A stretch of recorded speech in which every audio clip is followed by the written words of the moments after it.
Welcome back to another episode of Ballers, Beers, and Banter. I'm your host, Dave. Here with me, two guys I'd want throwing me the ball. My top two QB prospects, Anthony and Moose. Hello. What's up? Actually, I wouldn't want either of you guys throwing me the ball. Seeing you guys throw, maybe blocking for me, but not throwing me the ball. Yeah, I could see Moose. Well, Dave, left tackle. Dave, Moose. you wouldn't be catching the ball. Yeah, no, why not? Well, you're definitely not a wide receiver. Yeah, I'm not a wide receiver. if we're not quarterbacks, you're definitely not a wide receiver. Yeah, no, I'm either a receiver or a cornerback. Cornerback more likely. Cornerback. You got to be. Whenever you hear that on the podcast, when they like say it really fast, like cornerback, you go either way. Yeah. So quarterback or cornerback. Exactly. Yeah, you'd be a pretty good cornerback. I'd want you in my corner. Right? Yeah, there you go. Yeah. Moose, I'm trying to keep my hand gestures to a minimum. You can hand gesture. You can do whatever you want. A little bit of this. It was just those, you had told us to not get carried away on video, and I know. And for those who don't know, we are now officially on YouTube. You can catch all of our episodes at Ballers, Beers, and Banter on our YouTube channel. Go subscribe, hit the bell so you get the notifications when we have new videos uploaded. And leave a comment, leave a thumbs up. Tell us if you like the video with the thumbs up or you didn't like it with a thumbs down. We prefer thumbs up. I never thought I'd be on a production that we were telling people to hit the bell. That feels pretty cool. We're telling people to hit the bell. Hit that bell. Leave us a comment. We've made it. So Moose, but I will try and keep my hand gestures and my visuals to a minimum because it is still a podcast. I want, I want our listeners and our YouTubers to have somewhat similar experiences. Moose, you yourself, you didn't move a muscle last episode. Like you were dialed in, you were locked in. I didn't even think I had to check if you're breathing at some point last episode. So feel free to stay loose. I said I would. I said I wasn't gonna. You asked me not to get too crazy on video, so I kept my cool. Well, we got to be you were a man of your word. You're a man of your word. That's it. Yeah. And your Patriots flag is being blocked. We see the fishing gear in the background, but there it is. There it is. All right. Got my Steelers shirt on. Love it. Guys, let me take 10.37 seconds to explain why I'm still really high on DK Metcalf heading into the 2021 season. And this 10.37 seconds are dedicated to how long it took him to race 100 meters today at this qualifier track meet. I think it was in California. He finished 15 out of 17 people, and he finished last in his heat. So it goes to show you how fast real track athletes are, and the difference between 10.37 and like 10.0. Like the guy who won his heat was 10.05, I think. Huge gap between him and DK's, but DK looked good. He looked good. Yeah. Well, yeah. Do we know how long DK had been training for this, or was he kind of just like, yeah, I can do this? I think from the time, roughly from the time of the end of his season until now. So sometime in January, they lost the first round of the playoffs, Seattle. But it happened when video of him chasing down Budda Baker in that Arizona Cardinals game, which is redonkulous. Right. If you haven't seen that, go check it out on YouTube right after you watch our episode. And when that surfaced, everyone went nuts. That went viral. And then someone in the track world posted, "Hey DK, if you ever want to come test your speed against real speed or real athletes, come check us out." And he responded like, "Anytime." So then that's how it all started, and his agent got involved, and he was invited to this track meet. So what is it? Top 10 qualify? Who qualifies to go to the Olympic trials? Mm-hmm. I think you had to place something at this meet, or if you went. I think the 10.05, I think I don't know if anybody actually ran that. That is the automatic. You can go to Olympic trials if you get 10.05, something like that. So he's a ways off. 3/10 is a lot in the track world. Like if you see the race, it's a big difference, but it's pretty cool. And he's still, it's like 200. He's like a tight end. He's 240 something pounds. Yeah. He's crazy. It's big. insane. And it looked like he struggled a bit to get going from, I'd say like from 10 to like in the meaty part of the race after the start. Yeah, he started off it was really like he well. kind of, it was weird. He was going side to side. I thought he was going to knock the guy over next to him because he was kind of like veering off. So, but it's really cool. It's a whole different ballgame track than like football speed. You know what I mean? Yeah. But still really cool and really impressive. I love DK. Tyreek Hill came out and said that he will not be trying out for the Olympics. No, that's too bad. Yeah, because the commentator was saying, Tyreek, you gotta come on. You listening? You're not that far off. Because Tyreek would beat DK, we assume, right? I don't know.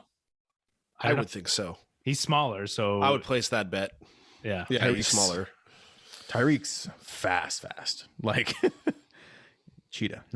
He's not called cheetah for no reason. So, all right. Anything else on DK? True. Nope. No. All right. He's fast. We knew it. Okay. Other news: Kerryon Johnson, who was released by the Lions, was picked up on waivers by the Philadelphia Eagles, who now have a somewhat crowded running back room with incumbent Miles Sanders, Boston Scott, Jordan Howard, and the newly drafted Kenneth Gainwell, who, if you're not going to be a good running back with a name like Gainwell, I just don't know who could be. I don't think it's that crowded. I mean, it's not San Francisco 49ers crowded, but no. But let's be honest here. Boston Scott, Jordan Howard, probably not big competition. And it's Miles Sanders, maybe Kerryon Johnson, and the rookie. So we'll see how the rookie does, but it's either the rookie or Kerryon Johnson's going to be the second back there. And we'll see how it all shakes down. To me, though, you're right, Moose. Like, these guys aren't, although Boston Scott, decent in real football terms. He's decent. He's used. Kerryon wasn't even the second on Detroit with Adrian Peterson there. So I'm not sure if Kerryon can still. Okay, but I think Kerryon can beat out Jordan Howard. Yeah, he's probably third, I would say. My point is, is this indicative of Philadelphia not trusting Miles Sanders to be, let alone be the main guy, but certainly not the like a 3-down workhorse bell cow back? They've surrounded him with these pieces that they can use, third down backs or an end zone guy like Jordan Howard, whatever it is. And the fact that they drafted Kenneth Gainwell, are we thinking, our Miles Sanders stocks, are they? Are you trying to say are our Miles standards lower now? Yeah, there you go. We've lowered our Miles standards. I mean, I don't know. I wasn't big on Miles Sanders last season because of the wide receiver situation. So, I mean, possibly this season it could be a little bit better. Their wide receiver core could be better. Quarterback situation could be better. Miles Sanders has shown that he can be a high performing running back, but you're right. Bringing in another veteran running back does, raise suspicion. Yeah, it does raise suspicion. Exactly right. Anthony, do you agree or? Yeah, I agree with everything Moose said. He also had, it's a confusing backfield, lower body injury that hampered him for quite a bit of the early season last year. Yep. But Kerryon Johnson, we all know, is a guy that everybody had high up on their draft boards when he first came into the NFL. Even the second season he played, and he gets injured way too much, and then he lost his opportunity over in Detroit. So it'll be interesting to see what he does this offseason, if he can, make his way to the second running back on the team, like go over guys like Boston Scott, and just be an efficient every week or waiver wire pickup or flex option. But I don't know, I'm not too high on him. Let's just say I think he's done. I think. I mean, with the amount of injuries that happen at running back, that's it. So waiver wire almost pickup. Like every backup running back, no matter what team you're on, is going to have some relevance at some point in fantasy. So we should pay attention to training camp and who ends up being that number 2, whether it's Gainwell or him or Boston Scott, or what Philadelphia plans to use, because I don't think as fantasy players we can turn our nose up at any opportunities for running backs because they get injured so often. So something to pay attention to as we move closer to start of the actual season, which is closer than we think, gentlemen, closer than we think. Mm-hmm. All right. Can we get into the main topic of the day?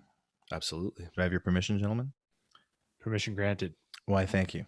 I thought you were going to do a Star Trek. Make it so.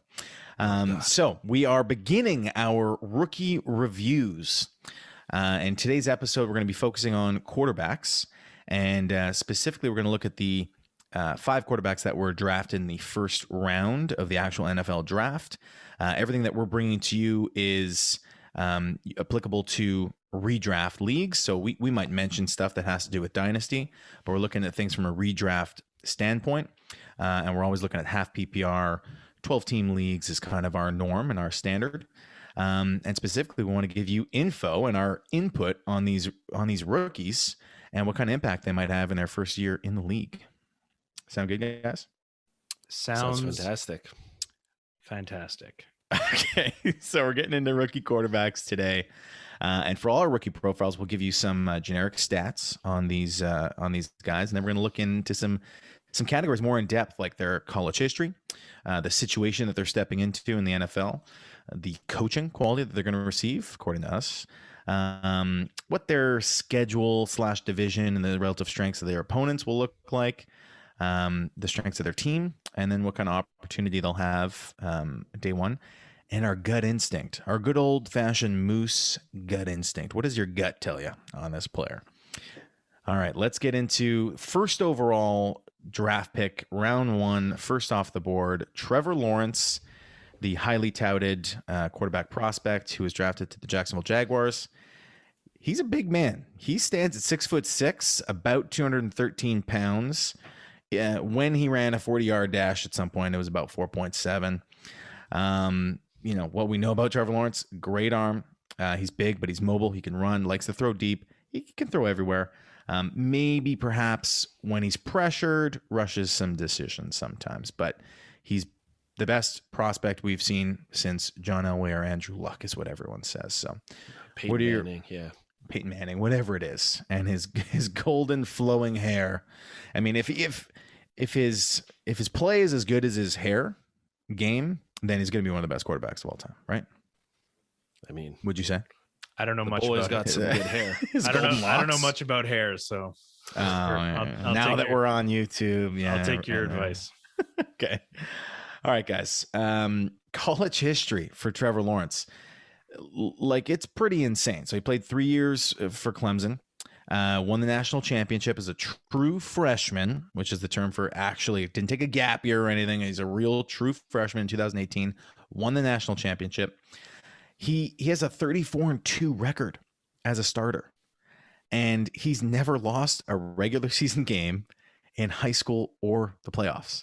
Right. Like, that's crazy. I'm sorry. In high school or college, he's never lost a regular season game. He's lost in the college bowl series and playoffs, but never a regular season game. It's crazy.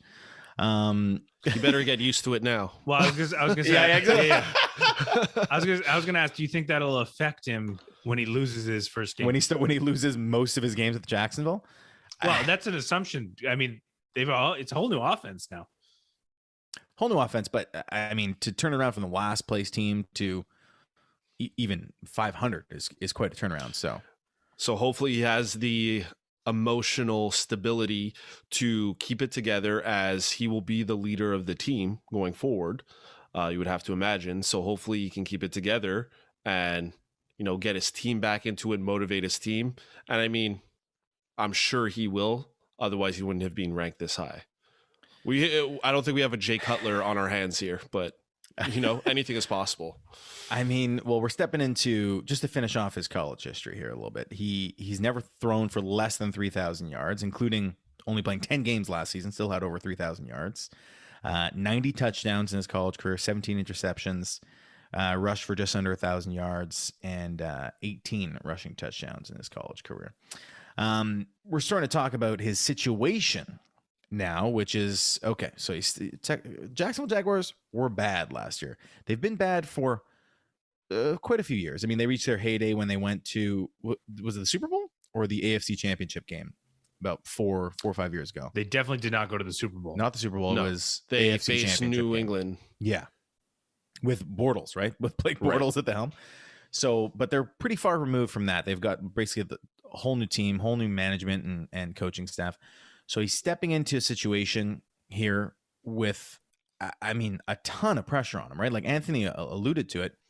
He's supposed to be the savior of this franchise, of this whole organization. And like, I don't know, I don't care how good you are. That's a lot of pressure. Are you guys worried about that aspect at all? Okay, so normally I would agree with you, but I'm going to take the other side here and say that the moves that Jacksonville has done will definitely alleviate some of that pressure. Agreed. Bringing a veteran wide receiver in. I mean, DJ Chark's already there. You got two running backs who are going to be fantastic. One of them we have yet to determine, but based on his, performance in the past, he's going to be good. James Robinson should continue to be fantastic. So, I mean, I think they've really set things up for him that it could be worse. Right. Okay. So the overall strength of the team, which is one of our categories of team strength, way improved compared to last year. Yeah. Okay. Exactly. And they did. Yeah. And the fact that, I think if he had come in, let's say he had come in last season, I think the pressure would be way higher because, obviously because of COVID, there's less preparation. I think if they have a bit of preparation this season, it could be, substantially less difficult.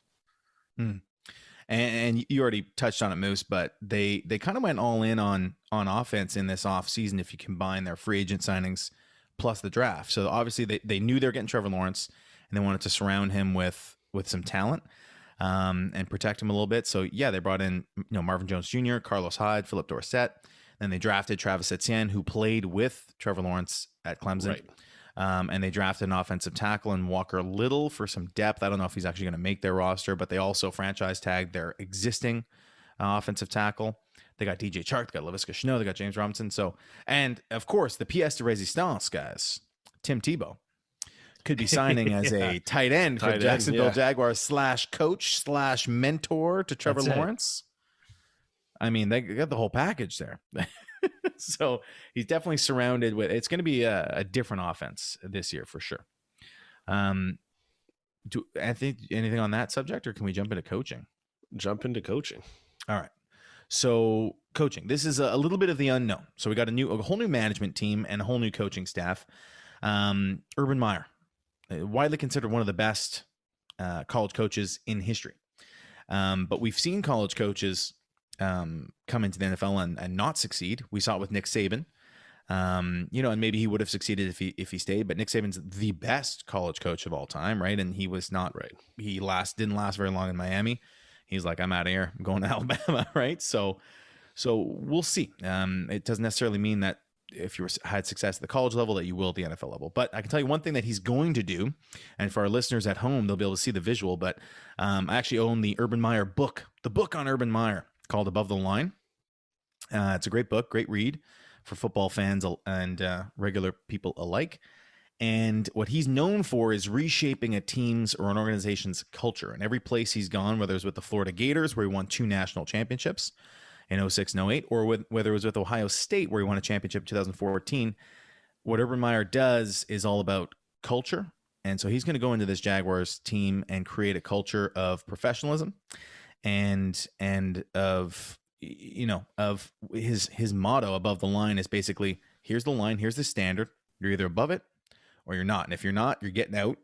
And we're only going to deal with people who are above this standard. So I think we're going to see a different Jaguars team pretty quickly, and I have all the confidence that Urban Meyer and Trevor Lawrence are going to be a great team. Do you guys agree? I think it'll take a little bit of time. Like you said, they really built up the offense, and it seems like they're going to go heavy on the offense. Mm-hmm. I think as a whole, I don't have the exact stat here, but where they've ranked in team offense and defense was pretty low for the past few years. So there's a lot of work to do. I mean, they can't really get worse than what they are. Like, I mean, they can go with 0 wins, but I think we can all agree that they're going to win more than one game. I don't know if they're going to be competitive enough this first year to make the playoffs. Okay, but let me put it to you like this. I don't understand how they can't be more competitive. I mean, right. They had a backup quarterback step in, and he was fantastic for a while, and people were super excited about him. People were drafting him, starting him, And now you get this like legendary. Are you speaking about Gardner Minshew? Yes. Okay. Well, put some respect on the name, Moose. Gosh. Okay. Well, there you go. So that's the thing. So I can't see how, it could be worse. Yeah. This rookie comes in, he's got a great track record so far, and how people could be, so heavily behind Gardner Minshew, but then suspicious of Trevor Lawrence. Especially when you have this other, the number 2 rookie running back, DJ Chark, Marvin Jones, Laviska. The pieces are there. Pieces are there. The pieces are there. And here's the other question, guys, for you is how good do they really need to be from an NFL standpoint in order to be good from a fantasy standpoint? Like as an overall as a team. Like they don't need to be great, right? They just need to be they're building. They're building. So they just need to be better than last season. Right. Yes. And they need to be, if they are playing from behind for majority of their games, which they probably will be. Hopefully they're more competitive in those games, but if they're playing from behind, they're going to be throwing a ton. They're going to be going for it, right? And I don't think they're going to hold back. They're going to let Trevor Lawrence make mistakes. They're going to let him go, take the reins off, and I think we could see quite a bit of offense put up on this team. But that's the thing. When you're building up from the bottom, you're at the bottom. So let it fly. Swing away. Because you're already at the bottom. So what does it matter? I think one thing that they definitely need to coach Trevor Lawrence with is make sure that he slides when he chooses to run, because being 6'6", 213, I mean, if you get hit in the NFL, man, we've seen other young quarterbacks come into the league and get drilled.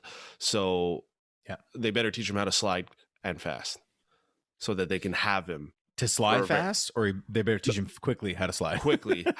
Yeah. No, I agree with that. Like, obviously, you would think a little bit more durable with that size that he has, but you don't need to be taking hits for no reason, for sure. Yeah. All right, in terms of division and schedule here, guys, one of our other subsections. Hold on. I wanted to add one more thing. Sure. We take something. Just when you were talking about Urban Meyer's above the line. Yes. All I could think about was Kenny Powers. If you haven't seen it, I can't say it because it's what is that?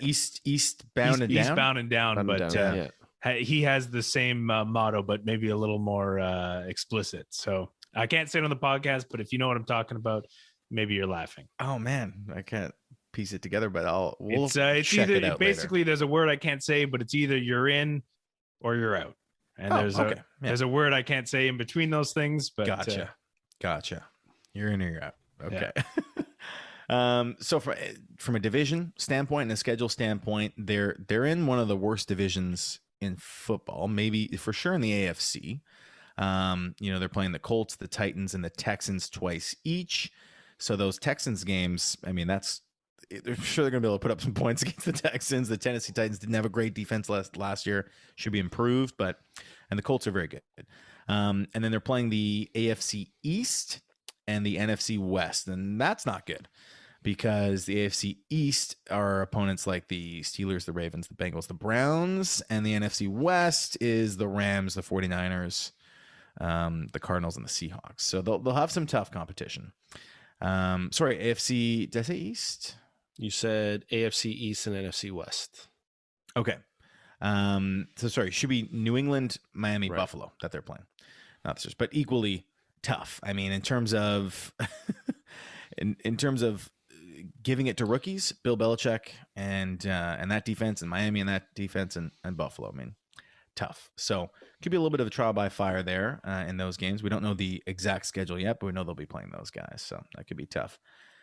So all that breaks down to what, guys? In terms of fantasy QB for redraft leagues, roughly where do you have Trevor Lawrence? Where would you suggest drafting him, etc.? What should our listeners do?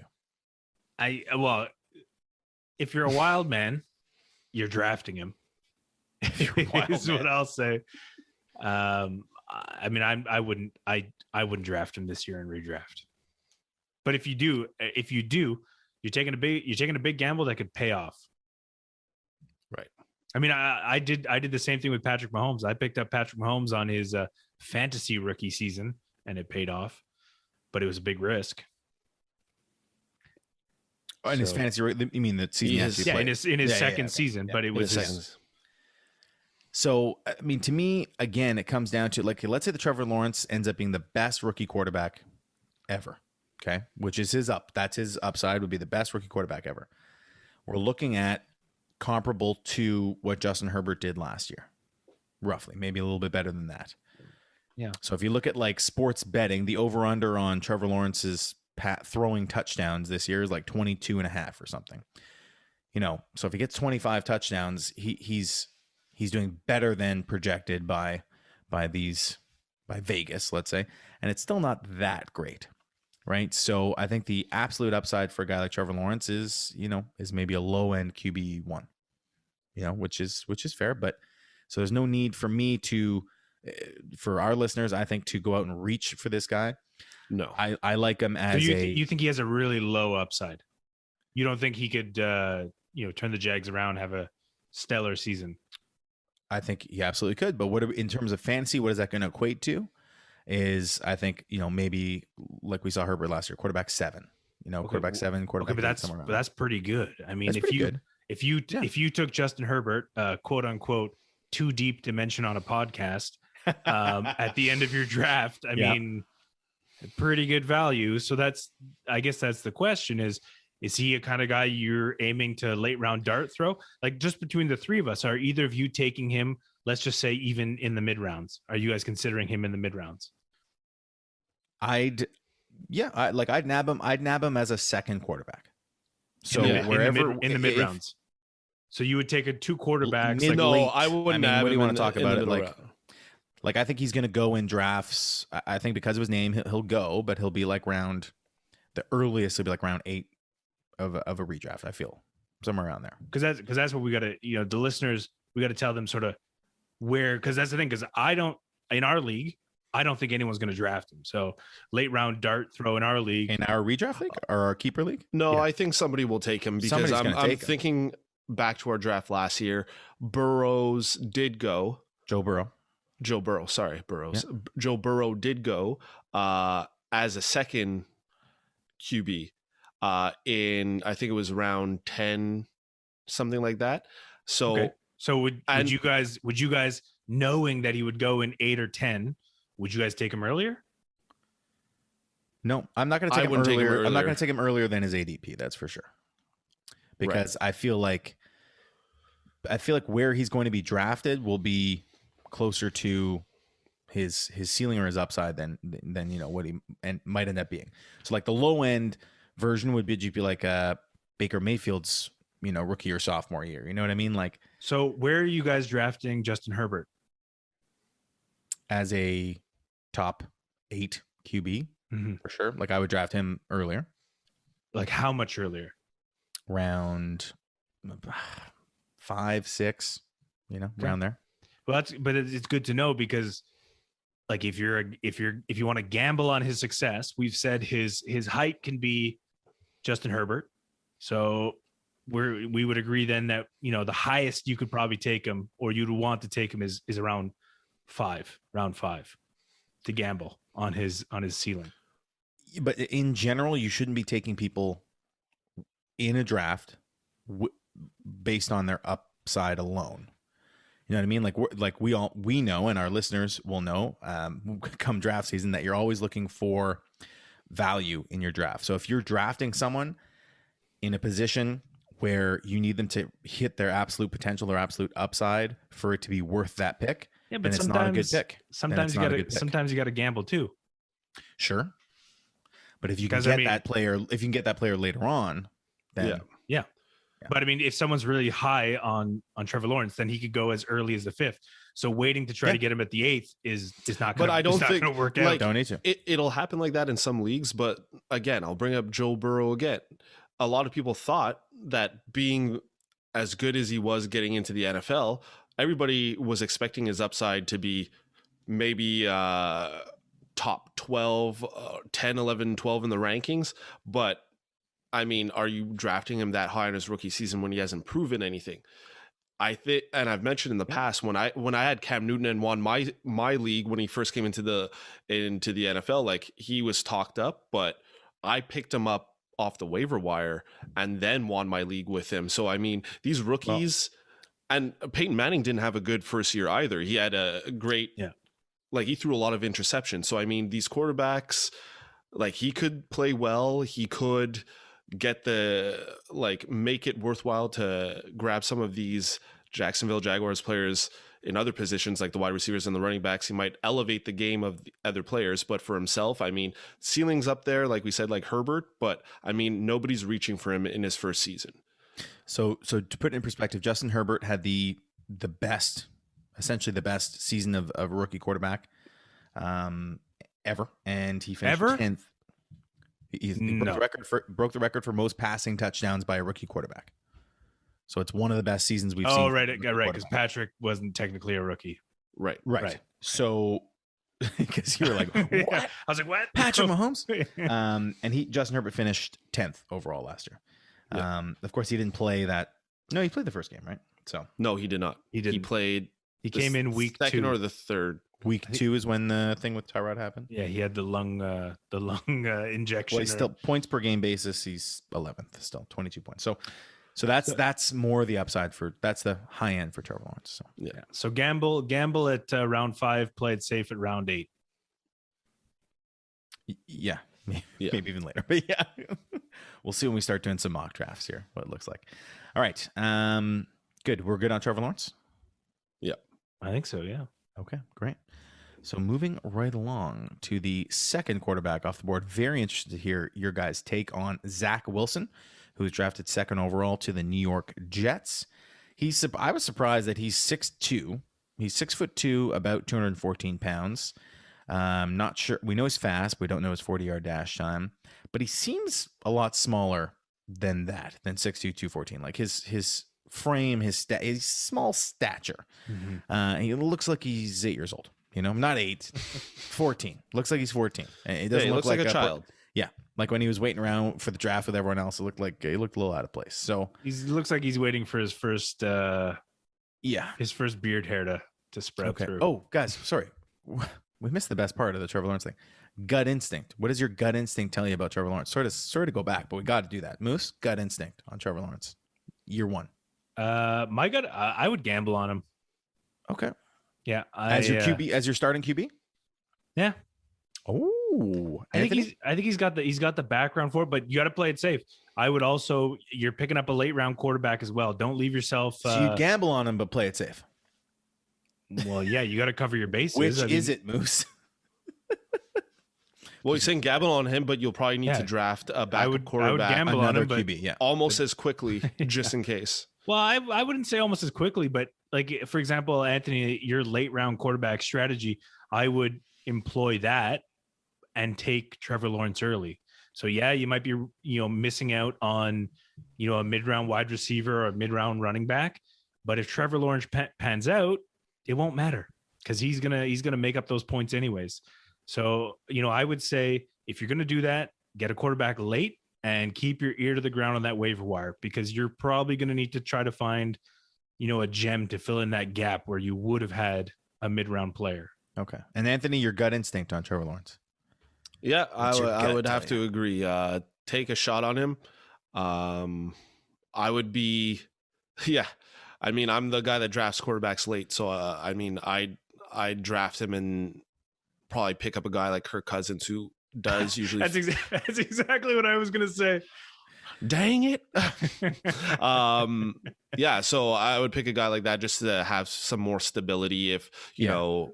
Or just a known commodity, someone that you know what you're getting with that player. So maybe not a new QB in a new situation, but maybe, you guys might not like this, but Baker Mayfield, you know exactly what you're going to get. Matt Ryan, you know pretty much what you're going to get. Yes, terrible. Those aren't safe. Get somebody else. Kirk Cousins to pair them with the Trevor Lawrence. I mean, I think they're both around Kirk Cousins territory. If not better. I would just trust Kirk Cousins a lot more. Ooh, really? Yeah. Wow. Really? Okay. Yeah. I mean, I feel like we've got a beer bet forming here, but I'll let it marinate for a bit. Okay, let's get back to Zach Wilson.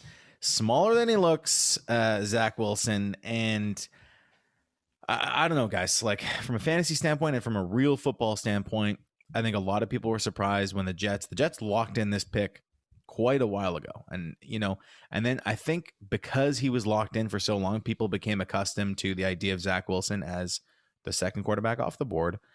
But I'm still not convinced he's the second best quarterback in this draft from an NFL standpoint or a fantasy standpoint. I like Trey Lance and Justin Fields and Trevor Lawrence ahead of Zach Wilson. What do you guys think? Ooh, you put Trey Lance above him? Oh, yeah. Yep. Above Zach Wilson? Big time. I mean look at his college history. Let's start with that to begin with. He's played for BYU, okay, in the independent conference. So their schedule changes all the time who you're playing. So yeah, he has one really good season of college football, played 3, but last year was this really big breakout year for him. He threw for 3,600 yards, 73% completion rate. That's bonkers. 33 touchdowns, only 3 interceptions. He was amazing at extending the play, really quick on his feet, really mobile, and he was really creative outside the pocket. But like their toughest competition was like Coastal Carolina, who they lost to, by the way, and like teams like Boise State, San Diego State, Louisiana Tech. He hasn't played real like top NFL talent. He hasn't played against that. So all these stats I feel like are a little bit inflated from where he was playing.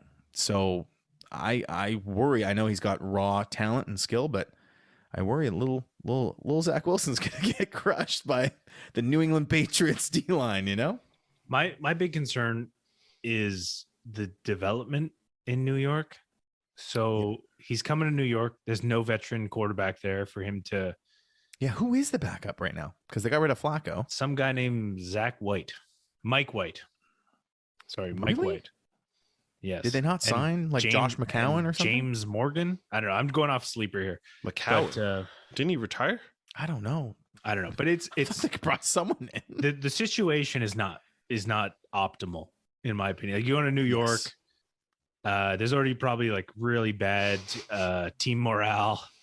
There's no veteran quarterback there, which I think is a huge benefit for rookies. Huge. Yeah. Like if we were talking pressure for Trevor Lawrence, okay, there's pressure for Zach Wilson to do better than Sam Darnold. Like everybody's, he was a disaster. Oh, his career's over. Da da da da. And he barely had time to develop, and now they're expecting that this guy's going to come in and be the savior of the New York Jets.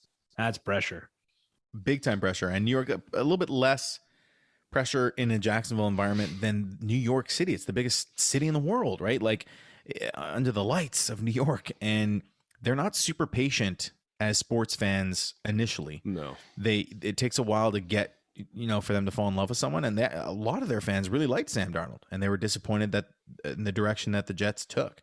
Yeah. So I feel like there's a lot, like he's going to have to really knock it out of the park to get the fan support and for things to it's going to be important for him to get going right off the bat.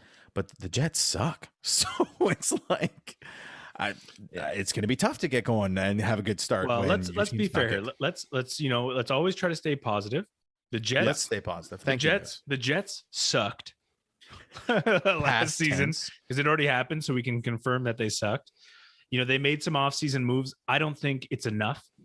I don't think the moves they made are enough to help out Zach Wilson or improve the Jets.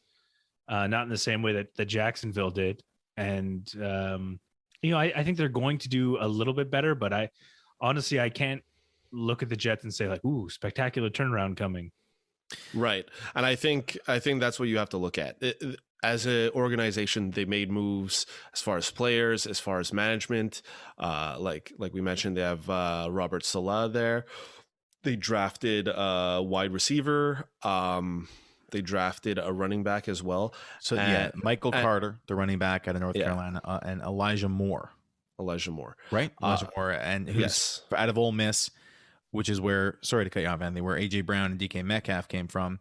And Elijah Moore played longer, but broke some A.J. Brown's records. So they got rid of Gaze, which he was toxic for the team.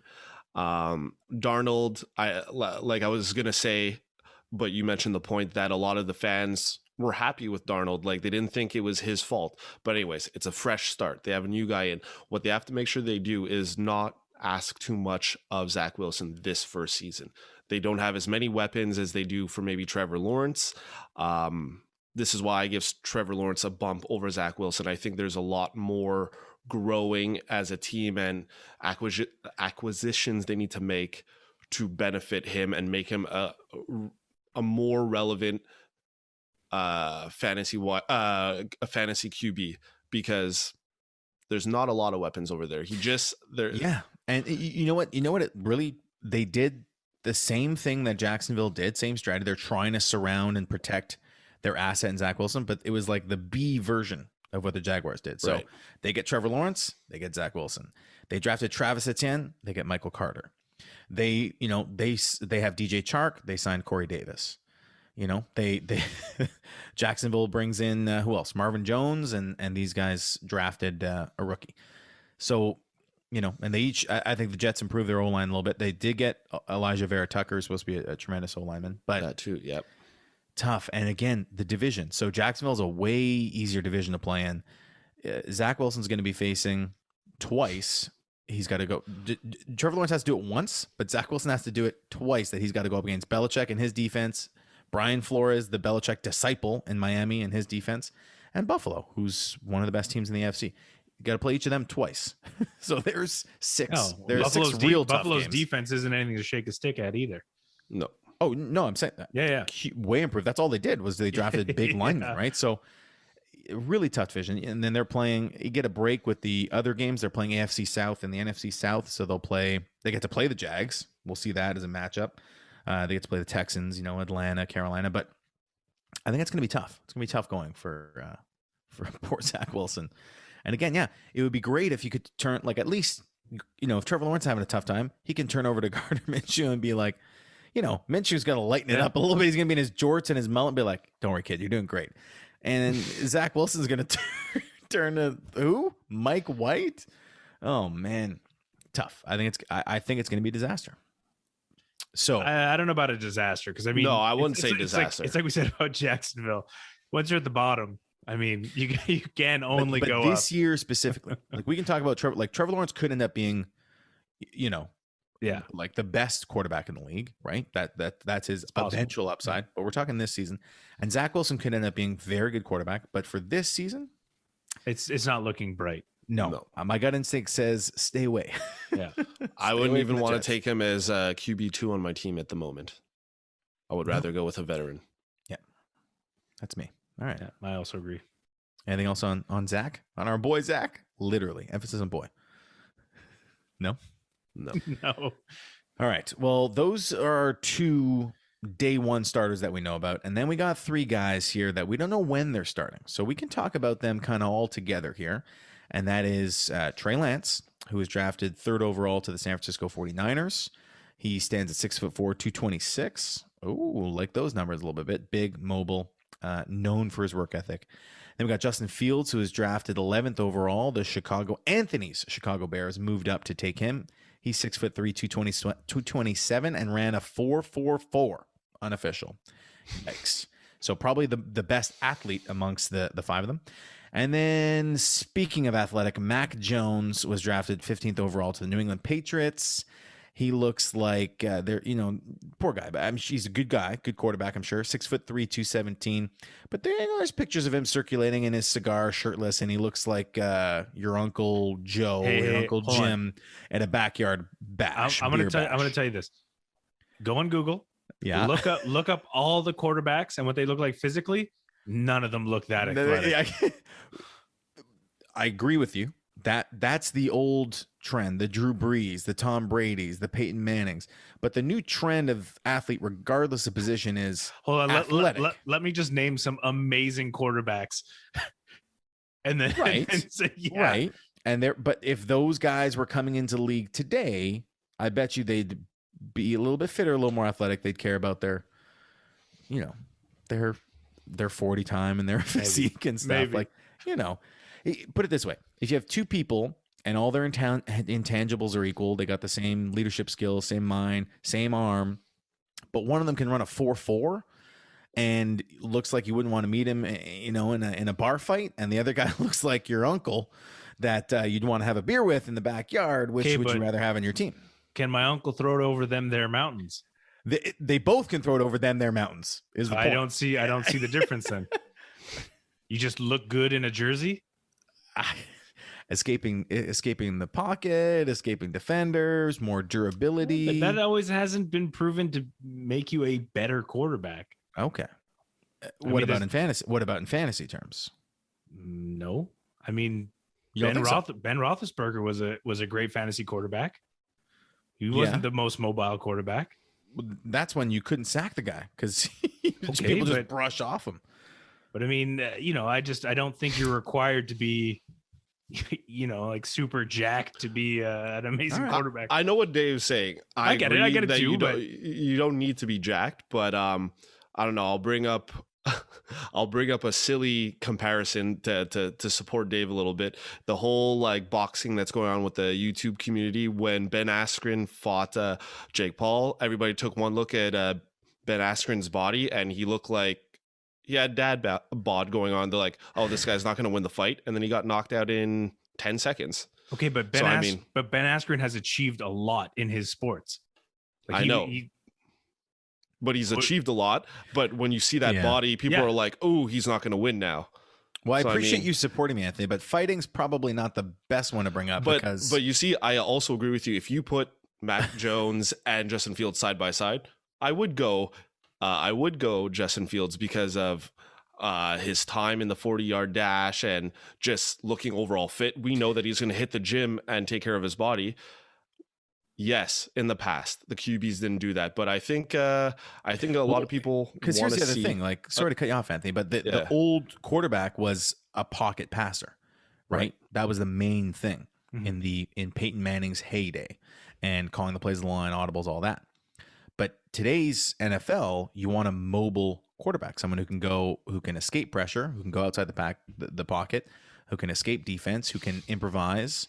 And do more than just that, or design run plays, run pass options, these types of things. So I don't know. I think it's just the pocket passers maybe going the way of the dodo bird. Maybe not. Maybe Mac Jones revives it, Moose. Maybe it's a whole new pocket passing trend that comes back. And they just need to make sure to have a good offensive line. All I'm saying is, gentlemen, don't judge a book by its cover.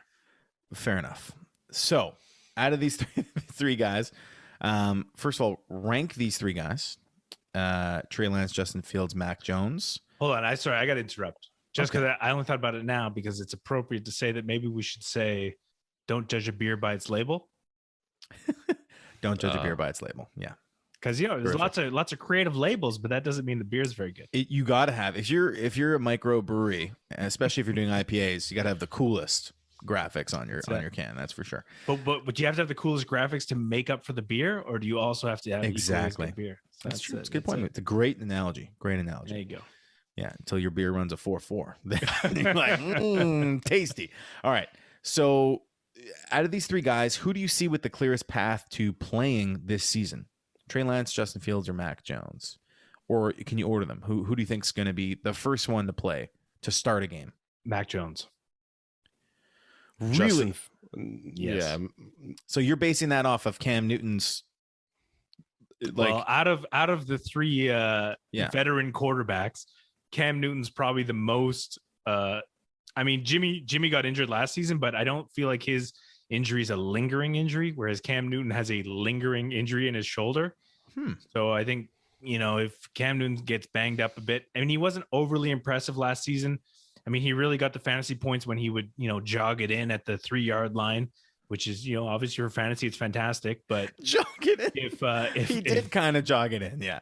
If Mac Jones, sort of steps up and has a better passing game, I could see that. Justin Fields, like Andy Dalton, like, let's not forget, Andy Dalton wasn't incredible last season, but he did play the season as a quarterback, and he was all right. Yeah, he was all right. Anthony, do you disagree with Moose's take? Yeah. I'm not even done. I haven't even gotten to the third one yet. And then Trey Lance. We're going to talk about Trey Lance. Okay. Well, yeah, and then Jimmy Garoppolo. if he stays healthy, Jimmy Garoppolo is their starter. So yeah. Jimmy Garoppolo, he's not a nightmare. He's not the best all time, but he's decent. But he's gone to a Super Bowl. Yeah, he's decent. He's a good quarterback. Anthony, what's your take? I'll just say it out. I'm going to go Fields, Lance, and Mac Jones. And Moose does make some great points, and that order might change as the That's your order for who you think is going to be the one to start first. Right. Yeah. And I agree with you. What was your guys' order? Fields, Lance, Mac Jones for who was going to see the field soonest. And I mean, Moose made some good points. I almost thought of putting Mac Jones number 2. I just feel that it might be too early for Mac Jones to start. And I mean, just listening to your Jarrett Stidham, or being a Jarrett Stidham truther last year and saying that he was going to start because Cam Newton's not going to last, didn't really happen. And he looked just as bad. Stidham did go in. He several times for he went in and then he came out. Yeah. and then Cam Newton wasn't the prodigy that you guys were talking him up to be. So right. we were all sort of on the same page of incorrectness. But the thing is, so I don't disagree that Justin Fields could be at the top of the list. But as of right now, Chicago has said that they're going with Andy Dalton. So yes, right. I mean Fields could beat him out in camp and he could be the starter. But based off of what we know now, I definitely think Mac Jones is to replace the quarterback that's already there. But some of your takes to back up why Mac Jones would be the number 1 guy to start, I can offer the same ones for Justin Fields. Mike Glennon was the sure-in starter. The Bears said he is our number 1 guy. They paid him like it. Traded up for Trubisky. They traded up for Justin Fields. Trubisky ended up starting. I don't think in this case Justin Fields will end up starting because, like you said, it's true. There's no accounting for silly decisions. So Chicago is a bit of a hard one to nail down. That silly. Andy Dalton versus Justin Fields once he's ready. I was just talking about the Trubisky trade up. Oh yeah. So they failed every other decision they've made. So they failed there, but you're right. Dalton is a better option than Mike Glennon would have been. So that's why I think Fields might take a few games. And it was the same thing I said about Justin Herbert last year. I had a feeling Justin Herbert was going to go in because Tyrod Taylor. I had a very strong feeling. Yeah, Dave was the only one that didn't really. Well, it took a punctured lung to get him in there, but he probably would, with how good he is, would have been in there. But look, to counter your Mac Jones point, Moose, which is a good one because Cam Newton probably struggled the most out of the 3 of those quarterbacks. But to counterpoint it, I think that Bill Belichick is so good of a coach, and they've now revamped that team to the extent that I think they can still win enough with Cam Newton. And I think Bill Belichick's going to design a similar style last year. It'll require Cam to throw a little bit better, but they were 7-9. They were 1 play away from 8-8 last year with Cam Newton, as bad as he was. So I just don't think there's going to be a rush to get Mac Jones in there. Yeah. With the improvements they've made in free agency and with the defense that they have. So I think Bill Belichick will figure it out with Cam Newton probably for the whole year. Whereas Trey Lance might come in if Jimmy G gets hurt, or they might even have packages for him to start playing. And then Justin Fields, the pressure in Chicago. I mean, Anthony, as a Bears fan, how desperate are you and happy are you that you have potentially now a franchise quarterback? Super happy about it. I mean, he's a freak of nature, like physically, which we haven't had in a quarterback in forever.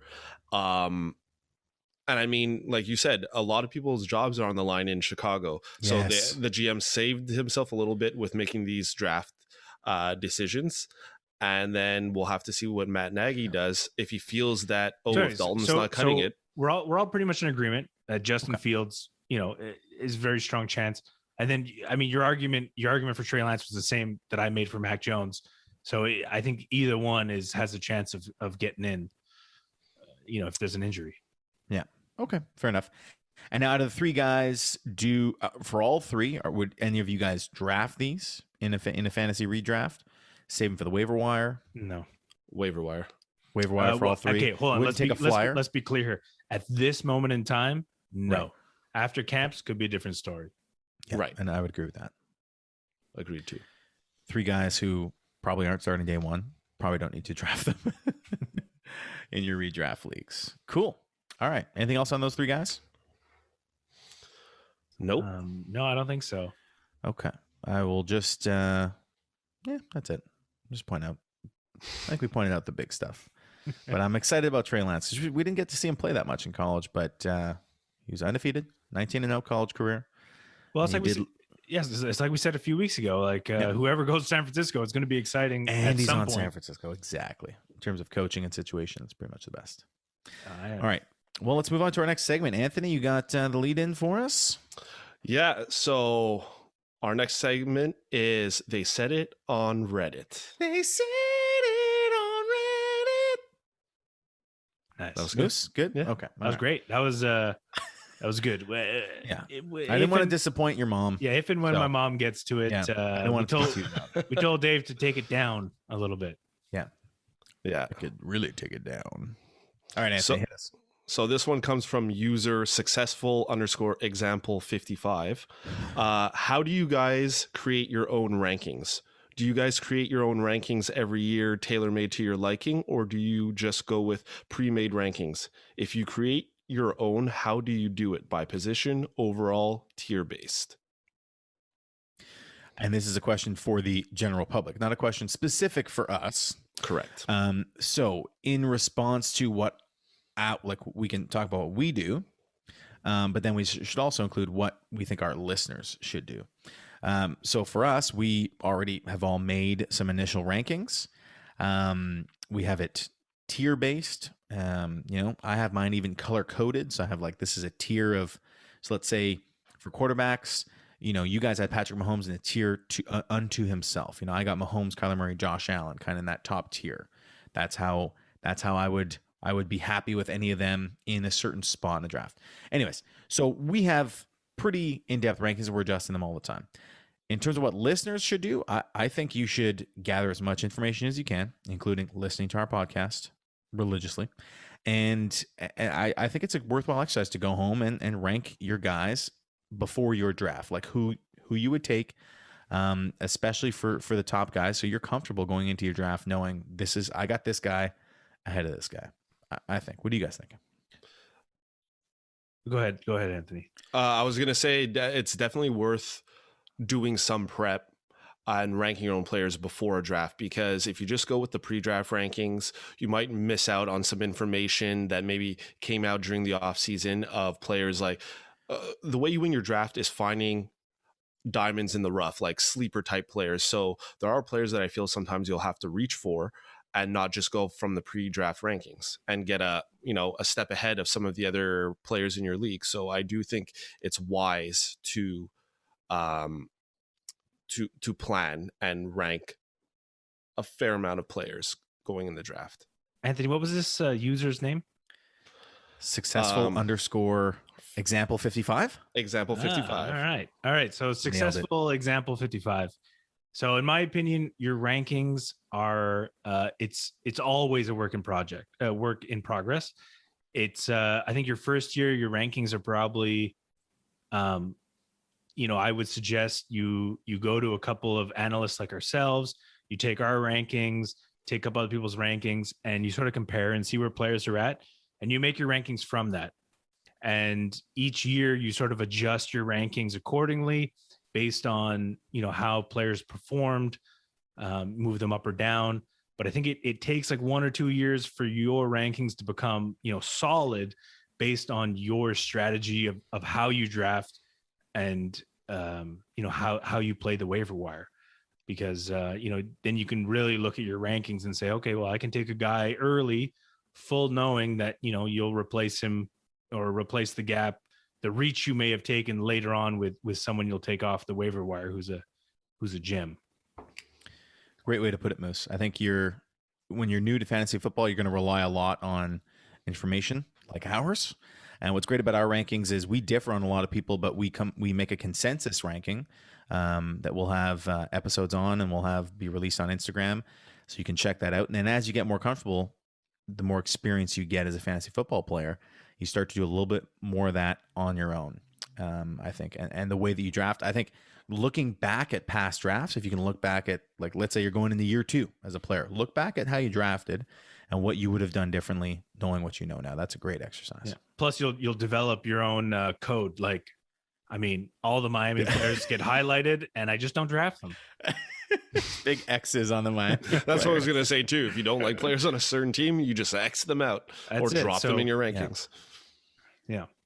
I like it. All right. So that's it. It's always a work in progress. Start building it sooner than later, and eventually you'll have rock solid rankings. That's it. And just gather as much content as you can, information as you can, which we do for you on this podcast. So keep listening to our stuff and checking us out on YouTube. Anything else on that? I don't think so. All right. Well, we have a very special treat in this episode 101 because it's time for Uncle Nick's monthly pick. So, Moose, shall we? We shall. Pop open these beers. I think Anthony already has his popped open. Go ahead. Let's pop it together. Ready? Yeah. 1, 2, 3. Oh, yes. I heard that. Good. Oh, lovely. Lovely. That is quite nice. I have the sheet here. Our beer, Moose, if you can show it to our YouTube listeners, the can as I do this, but this is a bitter red from the Riverbend Micro Brasserie. Just around the Riverbend. In Alma, Quebec. I did a little research. Riverbend Alma is a conglomerate of 4 towns, one of which was Riverbend. And they all came together to make Alma, Quebec. And Alma is famous for, they have an Alcan plant, the aluminum foil wrapper. I don't know if our American listeners will be as familiar, but anybody in Canada definitely knows Alcan, aluminum foil. So, as well as their beer they are famous for. And this is a light beer, but brewed in Quebec with the British working class traditional bitter taste. The beautiful copper color and distinctive taste more than compensate for the low alcohol level. Because I will say it is a 3.8%, which is very light, but it's way tastier than your typical light beer. I don't know what you guys think. And it's very tasty. I like that. And I'm a big history guy, so I love the can. Would I get made fun of for drinking these light beers? No. This is cool. This is cool. And it's an Uncle Nick's pick. So you can go stock up on these, Anthony. You can have one of these every time. But you might want to look at the calorie content because the alcohol level's low, but I'm sure calorie-wise it's up there. I don't know, but I really enjoy it. Yeah. Gotta say. Yeah. Great pick. Me too. Great Uncle Nick's pick. Great. I can't wait to do this. So now our unofficial microbrasserie tour of all the Uncle Nick's picks now just got quite a bit longer because Alma's up there. So when we do go, maybe we should start. What was the user's name? Do we have that user's name again? Successful_example 55. Successful example. Well, here's a successful example of something. Maybe we should make beer rankings. We should start our own beer rankings. Always in progress. We should do that. Yes, we should do that. And we'll have to categorize that. Like we do by position, we'll have to do by category. Yeah. Like light beer. Like this might even have its own category. Light. I think, this is the number one. This is the number one light beer right now. Yeah. I mean, in terms of taste, absolutely. Yeah. But it is British brewed bitter, a red bitter. I think I've never had a red bitter light beer. It's fantastic. Interesting. Me too, I think. Delightful. Guys, do we have words of wisdom? Coming off our Uncle Nick's pick. Anthony's has got to be, your words of wisdom for today, Anthony's got to be draft quarterback late. Right? After all that talk? Yeah. Usually draft quarterback late. Are you changing your opinion on that? Or no? Trevor Lawrence first overall next year? I think I have other issues on one of our main leagues in the keeper league that I think I might need to go for a good quarterback this year and take maybe Moose's strategy and grab a good one early. Elite at every position is Moose's strategy. I mean, the eventual goal is you want to be good at every position, right? So right, correct. Makes sense. All right. Hey, guys, I finished Invincible. Oh, nice. Don't say anything because I haven't seen the last episode yet. You didn't see the last episode? Oh, no. Well, okay. Well, we don't want to ruin it for our listeners either, but Anthony, you're right. You're right. It is very cool. It is very cool. Very one of those animated, my brother pointed out that you almost forget you're watching an animated show because it's so good and so real. Some real stuff in there. So go check it out. It's on Prime. Yeah, there's some very real stuff in there. Well, real, intense. Yeah. We'll say intense. Yeah, for sure. All right. Well, that's it. When it's and Moose, you want to talk about your Kelvin thing? When it's 295 Kelvin, wear your sunscreen. 295 Kelvin, wear some sunscreen. Awesome. So we'll be back next episode to start breaking down some running back rookie reviews, which you'll definitely want to hear. Until then, thanks for listening. Ooh, yeah. We'll see you next time. Ciao.